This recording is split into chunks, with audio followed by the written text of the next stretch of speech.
Today we're doing Math 6, Mission 7, Lesson 9, Solutions of Inequalities. Let's think about solutions to inequalities. So we're talking about numbers that will fit within the inequality, whatever the inequality is. All right, the number line shows several points, each labeled with a letter.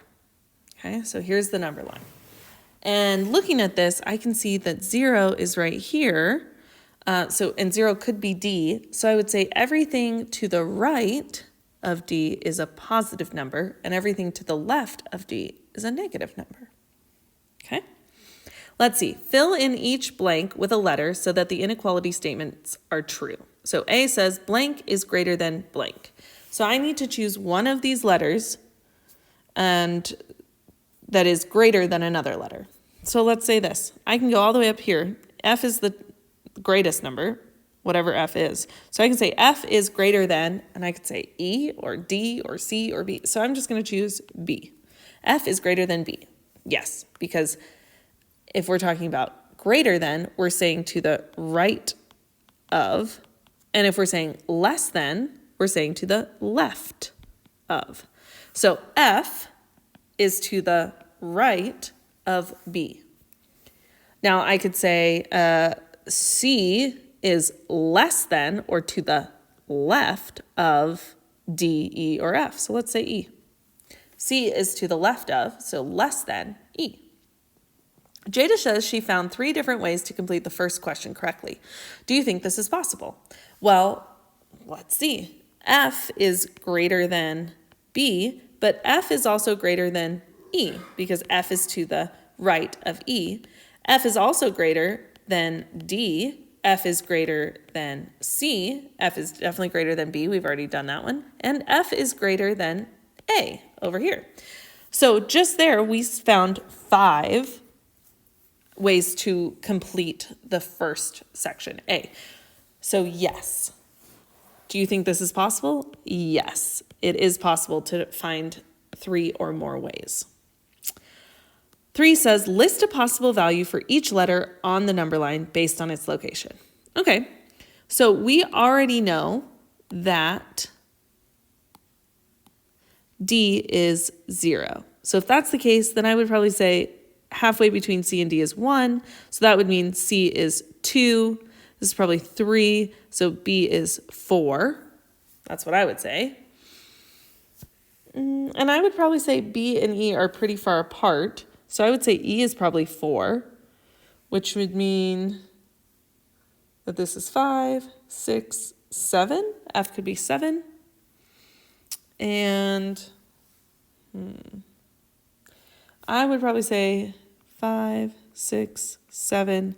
I would say 8 is probably negative A. Ooh, and we have to do negatives here. Don't forget your negatives, right? All right, so we've listed those based on location. All right, activity 1. Priya finds these height requirements for some of the rides at an amusement park.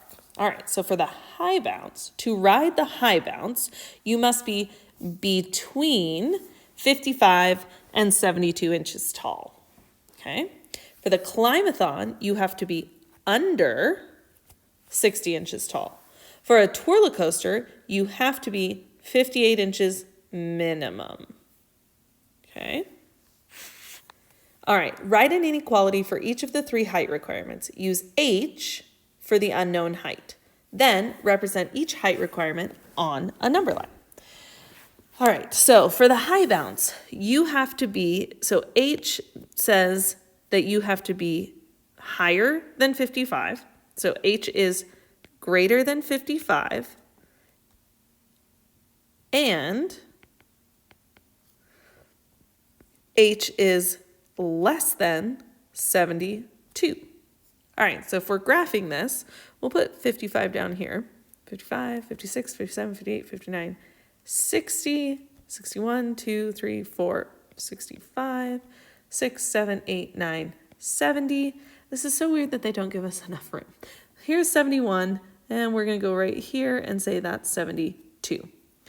All right, so remember, a closed dot means that it's includes the number, and an open dot excludes the number. So, do we include 55? Can we be 55 inches high to ride the high bounce? No, we have to be greater than. So we need to put an open dot on 55. So it excludes 55. So we're going to do open dot on 55. Ooh, that's so chunky. We'll do this one. Open dot on 55. And can we be 72 inches tall to ride it? No, we have to be less than. So we need an open dot on 72. And then otherwise, you can be any distance, any height, as long as you are over 55 and under 72. So that's what graphing our inequality looks like.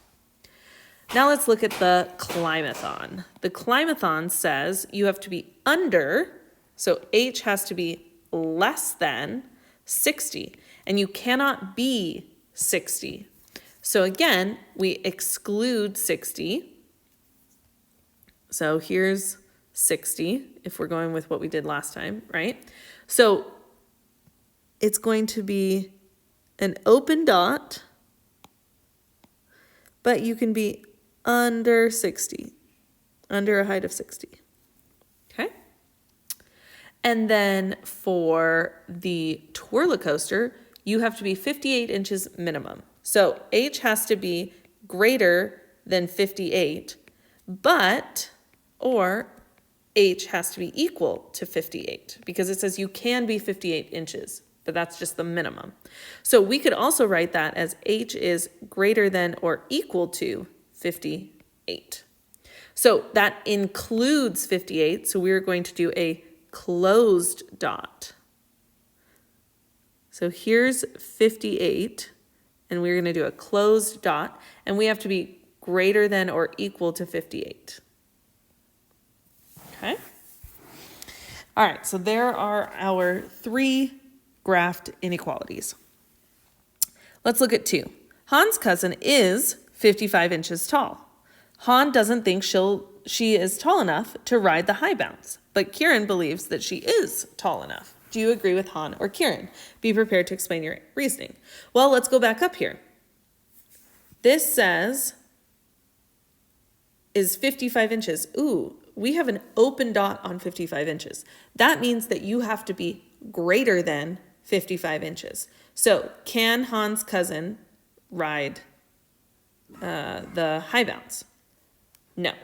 Kieran says that, let's see, Han doesn't think she's tall enough. So we agree with Han. She is not tall enough. Not tall enough.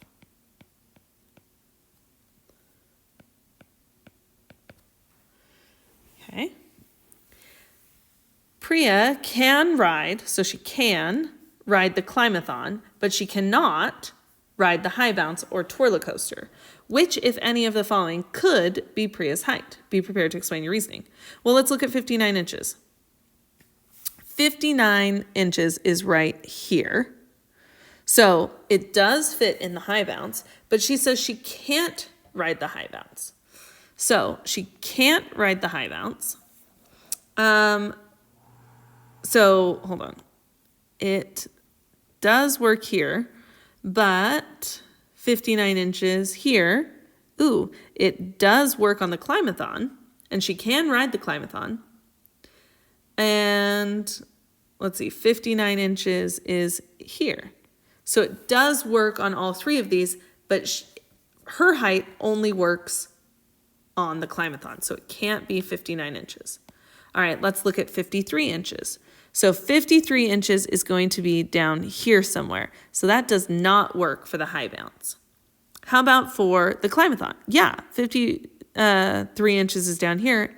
It does work because we have this arrow that says this continues on and on and on until you get to 0, or even less, really. But we don't really have negative heights, so. And 53 is down here. Does it work for the twirlicoaster? It does not. So she can't ride the high bounce. She can't ride the twirlicoaster at 53 inches, but she could ride the climathon. And that's what she says. So 53 is correct. Let's look at the next one because maybe it could also work. So 56 inches. Ooh, 56 inches is right here. So it does work on the high bounce. It does work for the climathon. It does not work for the twirler coaster. And she cannot ride the high bounce, so 56 is not the right height. So she is 53 inches. Jada is 56 inches tall. Which rides can she go on? All right, 56 inches. So that would be right here, 56 inches. She can do the high bounce, she can do the climathon, but she cannot do the twirler coaster. So Jada can ride the high bounce and the twirl coaster. All right. Oh, I'm sorry, not the twirler coaster, the climathon. Sorry. The climathon. Okay. Kieran is 60 inches tall. Which rides can he go on? 60 inches tall. Okay, so Kieran is 60. So right here. Ooh. Kieran definitely can ride the high bounce. Kieran cannot ride the climathon because 60 is not included in it because it's an open dot. But he can ride the twirler coaster. So he can ride the high bounce and the twirl coaster. The inequalities H is less than 75 and H is greater than 64 represent the height restrictions in inches of another ride. Write 3 values that are solutions to both of these inequalities. Well, a solution is a number that fits between those things. So if we're going to graph this,